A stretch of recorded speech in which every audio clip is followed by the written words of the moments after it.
Hi friends, welcome to Karikkatta. ഇത് എൻ്റെ ഈ ചാനലിലെ രണ്ടാമത്തെ വീഡിയോ ആണ്. ഞാനിത് എഡിറ്റ് ചെയ്യുന്ന സമയത്ത് എൻ്റെ ആദ്യത്തെ വീഡിയോയ്ക്ക് 4 വ്യൂസ് ലഭിച്ചിട്ടുണ്ട്. അതിൽ 2 എൻ്റെ ഭാഗത്തു നിന്ന് തന്നെ ഉണ്ടായതാണെന്നാണ് എൻ്റെ വിശ്വാസം. അതായത് ഞാൻ എൻ്റെ വീഡിയോയുടെ ക്വാളിറ്റി പരിശോധിക്കാനായി പ്ലേ ചെയ്ത് നോക്കിയിരുന്നു. ബാക്കി 2 വ്യൂ എന്നെ സംബന്ധിച്ചിടത്തോളം എനിക്ക് ലഭിച്ച വളരെ വലിയൊരു അംഗീകാരമായാണ് ഞാൻ കാണുന്നത്. ഈ വീഡിയോയിൽ ഞാനൊരു തീപ്പെട്ടിയാണ് വരയ്ക്കാനായി പോകുന്നത്. ഞാൻ കഴിഞ്ഞ വീഡിയോയിൽ പറഞ്ഞതുപോലെ തുടക്കത്തിൽ എൻ്റെ ചിത്രങ്ങൾക്ക് വേണ്ടത്ര നിലവാരം ഉണ്ടായിരിക്കില്ല എന്നെനിക്കറിയാം. എന്നാലും ഭാവിയിൽ മികച്ച ഒരു ചിത്രകാരനാകാൻ വേണ്ടിയാണ് ഞാനിപ്പോൾ ഇത്തരം ചിത്രങ്ങൾ വരച്ച് പോസ്റ്റ് ചെയ്യുന്നത്.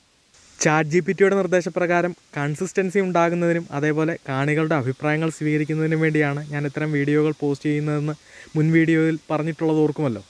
അതായത് നിങ്ങളുടെ അഭിപ്രായങ്ങളും നിർദ്ദേശങ്ങളുമാണ് എനിക്ക് ഏറ്റവും കൂടുതലായി വേണ്ടത്. പിന്നെ ചിത്രങ്ങളുടെ നിലവാരക്കുറവിനെ പറ്റി പറയുമ്പോൾ ചിത്രീകരണത്തിൻ്റെയും ശബ്ദമിശ്രണത്തിൻ്റെയും കൂടി നിലവാരത്തിനെ പറ്റി പറയണമല്ലോ. വാസ്തവത്തിൽ വളരെ പരിമിതമായ ഉപകരണങ്ങളുടെ സഹായത്തോടെയാണ് ഞാനിത് ചിത്രീകരിക്കുന്നത്. സമീപഭാവിയിൽ തന്നെ ട്രയൽ ആൻഡ് എറർ മെത്തേഡിലൂടെ ചിത്രീകരണം കുറച്ചുകൂടി മെച്ചമാക്കാൻ സാധിക്കും എന്നാണ് ഞാൻ വിശ്വസിക്കുന്നത്.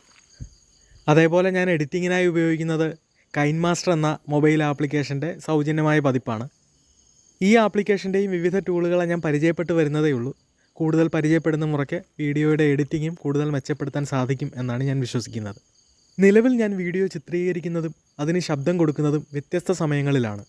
വാസ്തവത്തിൽ ഈ ചിത്രീകരിച്ച വീഡിയോയ്ക്ക് ശബ്ദം കൊടുക്കുന്നതാണ് എന്നെ സംബന്ധിച്ചിടത്തോളം ഏറ്റവും വലിയൊരു ജോലിയായി ഞാൻ കരുതുന്നത്.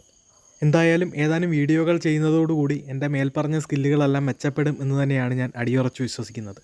അതിനായി നിങ്ങൾ ഓരോരുത്തരുടെയും ഉപദേശങ്ങളും നിർദ്ദേശങ്ങളും എനിക്ക് ആവശ്യമാണ്. ഈ വീഡിയോ കണ്ട ആരെങ്കിലും ഉണ്ടെങ്കിൽ അവർക്കെല്ലാം ഞാൻ നന്ദി പറയുന്നു. അടുത്ത വീഡിയോയിൽ കാണാം. ബൈ.